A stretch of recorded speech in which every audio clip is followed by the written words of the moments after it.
Motivational कहानी। अपनी क्षमता पहचानो।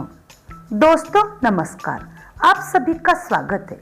आज हम ऐसी मोटिवेशनल कहानी सुनते हैं, यह सुनकर आपको नई प्रेरणा मिलेगी। एक गांव में एक आलसी आदमी रहता था। वह कुछ काम धाम नहीं करता था, बस दिन भर निठल्ला बैठकर सोचता रहता था कि किसी तरह कुछ खाने को मिल जाए। एक दिन वह यूं ही घूमते घूमते आम के एक बाग में पहुंच गया। वहां रसीले आमों से लदे कई पेड़ थे। रसीले आम देखकर उसके मुंह में पानी आ गया और आम तोड़ने वह एक पेड़ पर चढ़ गया। लेकिन जैसे ही वह पेड़ पर चढ़ा, बाग का मालिक वहां आ पहुंचा। बाग के मालिक को देख आलसी आदमी डर गया और जैसे तैसे पेड़ से उतरकर वहां से भाग खड़ा हुआ। भागते भागते वह गांव में बाहर स्थित जंगल में जा पहुंचा। वह बुरी तरह से थक गया था, इसीलिए एक पेड़ के नीचे बैठकर सुस्ताने लगा। तभी उसकी नजर एक लोमड़ी पर पड़ी। उस लोमड़ी की एक टांग टूटी हुई थी और वह लंगड़ा कर चल रही थी। लोमड़ी को देख आलसी आदमी सोचने लगा कि ऐसी हालत में भी इस जंगली जानवरों से भरे इस जंगल में लोमड़ी बच कैसे गई, इसका अब तक शिकार कैसे नहीं हुआ। जिज्ञासा से वह एक पेड़ पर चढ़ गया और वहां बैठकर देखने लगा कि अब इस लोमड़ी के साथ आगे क्या होगा। कुछ ही पल बीते थे कि पूरा जंगल शेर की भयंकर दहाड़ से गूंज उठा, जिसे सुनकर सारे जानवर डरकर भागने लगे।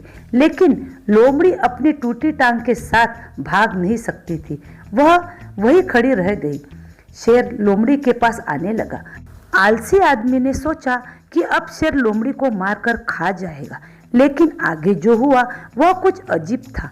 शेर लोमड़ी के पास पहुंचकर खड़ा हो गया। उसके मुंह में मांस का एक टुकड़ा था, जिसे उसने लोमड़ी के सामने गिरा दिया।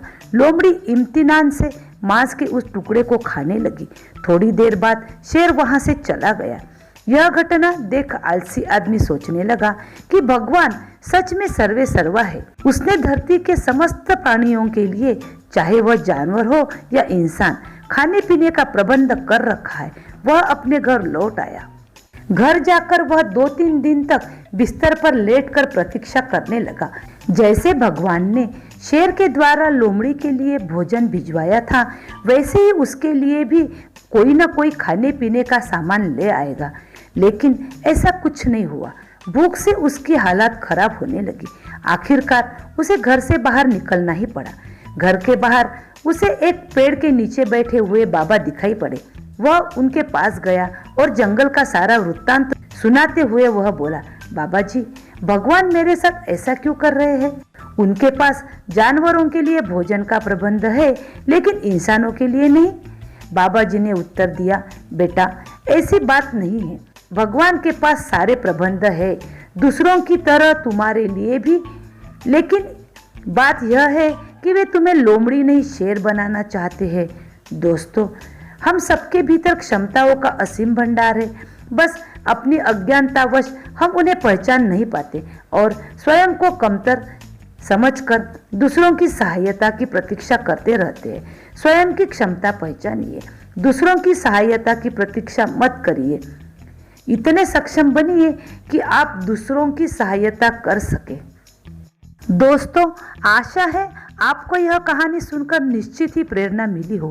तो अपने दोस्तों को शेयर करें, लाइक, कमेंट और सब्सक्राइब करना ना भूलें, ताकि रोज आने वाली एक नई आशा की किरण सबसे पहले आप तक पहुंच पाए। धन्यवाद।